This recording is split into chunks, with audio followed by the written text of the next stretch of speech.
Hey guys, I'm the Burke and I do things. And today, for the first time in 2020, I tried out some new makeup on my channel. It's on my face. If you want to know what I tried out, if it was good, if it was bad, if it was in between, then keep on watching.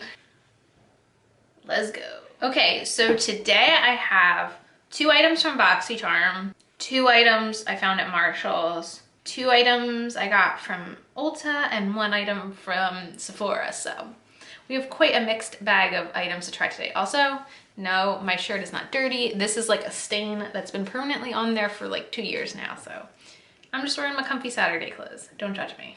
So the first product I have to try today is a concealer. So on my face right now, I have the Smashbox Primerizer and the Physicians Formula The Healthy Foundation. I am still not a huge fan of this foundation and I just kind of want to use it up this year. So that's what I'm trying to do. So I received this Pretty Vulgar concealer in my BoxyCharm. The shade I think is Little White Lies. I think that's the shade. I really can't tell. It's definitely not something I would have gone out and purchased. I tend to not like to buy high-end concealers because I feel like there's a lot of good ones at the drugstore. That shade is probably maybe a shade darker than I would have liked, but I typically like to mix concealers anyway. It feels extremely thin and lightweight, and I really like to add concealer to my cheeks to conceal some of my acne scarring so that I don't have to like cake on foundation everywhere. So we're gonna really put this concealer to the test today and see how it looks. It's so thin. It's very bizarre feeling.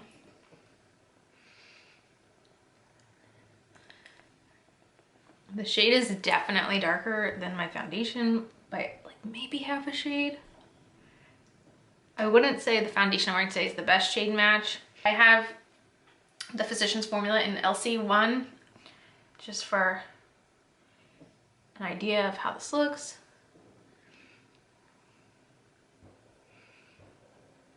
I don't know what the claims are for this concealer. I'm kind of tempted to look at Sephora and check it out because I feel like that really didn't cover anything, like at all. Like I feel like, what? Okay, 1 second. Let me look this up. Okay, so it retails for $25. They only sell 6 shades on Sephora and none of them are the color I have, which is very odd. Okay. It has 4 stars with 14 reviews. Lightweight, velvety soft concealer, camouflages blemishes and brightens up complexion. It's a gel serum concealer, keeps your skin hydrated. Interesting. I just want to see what the BoxyCharm card says. So this says it's hydrating, buildable, provide medium coverage. Okay, at least it's not saying it's full coverage and it's just like not building up. So I'm gonna put a second layer on under here and kind of let it sit for a second because that sometimes helps me get more coverage if I let it sit. But yeah, I don't think I'd pay $25 for this. Now let's try to blend this in.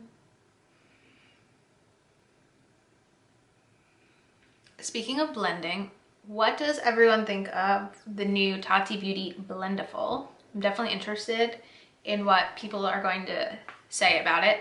I personally did not order it. I'm trying to not spontaneously order things this year. Okay, I feel like the second layer covered up a lot better. So I would still say it's medium coverage and I would say it's an okay kind of looking concealer off the bat, but definitely not something I feel like I'm obsessed with just after one use. I am going to set it with my Laura Mercier setting powder. If you saw my best of 2019 makeup, I had this in there as my favorite loose setting powder. I kind of really started using it last year and it's really good and easy to use and makes everything look nice. So now that that is all set, we can continue on. So a product I bought at Marshall's is this CoverGirl Vitalist Healthy Powder. It was $2.99. I'm very confused. I heard the Vitalist line is completely being discontinued through CoverGirl, which is kind of upsetting because I've heard numerous people rave about this powder. So the shade I got is 710 Classic Ivory. Okay, and this is This reminds me of my childhood. I remember I had this little blue CoverGirl compact when I was like in junior high school, and I had one of these and I would just always like touch up. So this is very nostalgic.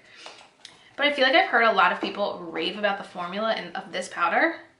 So I'm very confused to see it being discontinued. Genuinely, most of the items in the Vitalist line I feel like are very popular. So yeah, I don't know. I'm just very surprised. I feel like that looks really nice. It's not like the Physicians Formula powder that I've been loving lately, but it looks more like it set everything really nice. It definitely mattified. I don't know, that could be a good thing or a bad thing depending on what mood I'm in. I mean, for $2.99, the price is right. And of all things, pressed powders I go through kind of the fastest, so this will get used up. I'm gonna use my brow pencil and some eyeliner, and then we will be back with more stuff. Okay, so for my brows, I use the Benefit Precisely My Brow. For my eyeliner, I use the Julep gel pencil in the shade Black is Black. I don't know if you can buy these anymore, but I'd like to kind of use this one up sooner rather than later. Now I have a brow gel. I didn't kind of even realize that I had another CoverGirl product, but this was a free sample I got at Ulta, and it's the CoverGirl Easy Breezy Brow Gel. And I'm always looking for a good clear brow gel from the drugstore.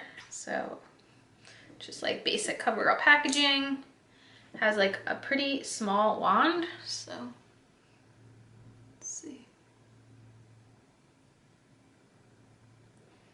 If you saw my brands I want to try in 2020 video, I'm really wanting to try the Kokie Cosmetics Clear Brow Gel because Kelly Gooch said it's a dupe for the ABH Clear Brow Gel. So I'm gonna wait till the end of the video to kind of see how this has dried down and like give you my thoughts once we're there. Okay, I have a face palette that I got at Marshall's. I paid $16 for this. This is the Afterglow Sunset palette from Becca.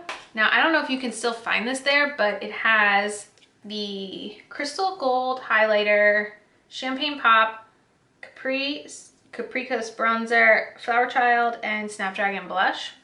So I'm gonna try to use this on my face today. I've never used a bronzer from Becca, so that's kind of what I'm the most interested in right now, because I've heard really, really good things about the bronzers.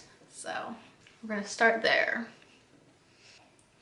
So I kind of see this, since I'm not, obviously you cannot still buy this palette, so I'm more kind of trying out the formulas. So this bronzer is their Sunlit bronzer, and the shade is Capricos, which I'm pretty sure all these shades you can buy separately. Although I think they're luminous blushes, which are very nice. Like, I actually own Snapdragon. I think they're phasing those out. They have phased them out. I don't know. Who knows? This seems nice. For blush, since I haven't tried this, this is the mineral blush in Flower Child. I've never tried the mineral formula, so I'm going to try that today. I will say, I know Becca blushes are very pigmented, so I'm going to go gentle. But that is nice too. And then for highlighter, Champagne Pop doesn't typically work on me, but I've never tried this shade Crystal Gold. Let's see what that looks like. Yeah, I might be able to make that work. It's probably not the best, but if I kind of really blend it out, yeah, that looks good. Let me know, have you guys ever tried any of these little palettes from Becca? This pan size is bizarre, but it seems to work. I didn't have any issues. I just used kind of one of my smaller bronzer brushes. And I feel like we're good. Now this is the palette I got from Ace Beauté in my BoxyCharm, the Vintage Dawn palette.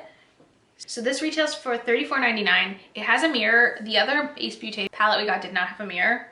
And I mean, I'm probably going to go very neutral in today's look. Although it is tempting to use the green. I might incorporate the green somehow. I will say this doesn't really seem like, for my skin tone, it has a transition shade. So I might try to use Daybreak up here as a transition. And I feel like I didn't tell you guys what brushes I was using, if that's something you guys wanted to know today. So for under my eyes and highlighter, I used the e.l.f. Small Tapered brush. For powdering my full face, I use the BH #1 brush. And for bronzer and blush, I use the BH 126 brush. Now, for my transition, I'm going to use this Moda crease brush from their pastels kit. I am an affiliate with Moda. If you use the code TheBurk, you would save 10% on your purchases. The pastel kit is probably my favorite kit I've tried. It's all eye brushes and they're awesome. I feel like this shade isn't showing up very well. It looks so much more vibrant in the pan. That's not very vibrant, so I'm gonna try Grand Canyon here. Add some of that in. I feel like these aren't blending. Are these pressed pigments? Like, they're not blending. What the heck?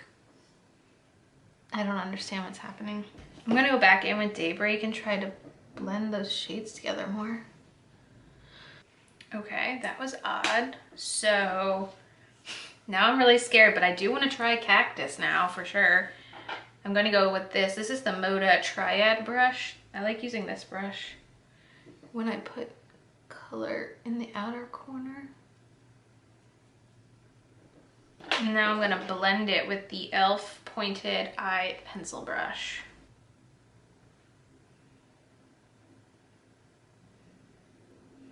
It's like blending away the color. Okay, if you guys got this palette in your BoxyCharm box, I need to know what type of experience you had, because this is not good. I'm shocked. I had a very good experience with the other palette we got from them. It was not like this. That looks so bad. All right, I'm gonna try one of the shimmers. I'm gonna try Sun up here with my finger. So here's what it looks like on my finger. I mean, that looks fine. I don't think that's gonna save the day, but it's a pretty color. I'm gonna try to blend it in with the green. Okay, lower lash line. I'm gonna go in with Fade, which is this dark brown. And this is the Luxie 141 brush. I would say that the eye look turned out okay, but the mattes were awful to work with. Okay, I'm gonna see how the eyebrows feel. Oh, you know what? It's not as hard in place as the ABH brow gel, but it's actually pretty good. This one feels fairly better than most drugstore brow gels I've tried. Now I have this. This is from Makeup Forever. This is their Mist and Fix Makeup Setting Spray, long lasting and moisturizing for 12 hours. I think I got this in a Sephora Play box, but it's this little size. How much is in here? It's half a fluid ounce, so let us see how this feels. I'd heard really good things about this spray. The spray actually itself was interesting. It's not the nicest, it's not the worst. It has an aggressive scent. What is that? It kind of smells like it's fragrance. Interesting. Not too sure. Gonna pop on some of my NARS Climax mascara. Now I have a lip product I bought at Ulta. This is a ColourPop Lippy Pencil in the shade BFF. I've never used their lip liners before, and I feel like everyone raves about them. So here we go. Oh, that is very creamy.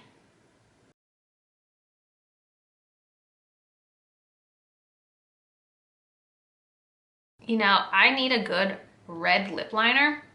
So if anyone has a favorite red lip liner from ColourPop, drop the name in the comments, because I like the way this is feeling. I kind of want to throw a gloss on over top. Should I throw a gloss on over top? Yeah, let's do it. Let me grab one. They're any within arm's reach. Oh, yeah. This is my Marc Jacobs lip gloss stick, whatever it's called thing.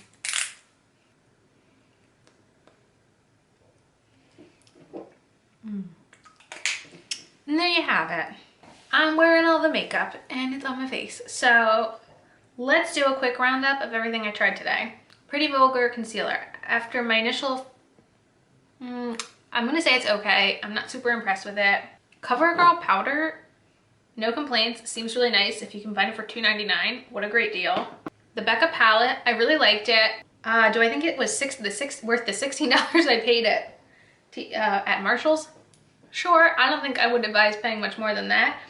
I'm excited to kind of try the different formulas and come back and let you know what I think of them all.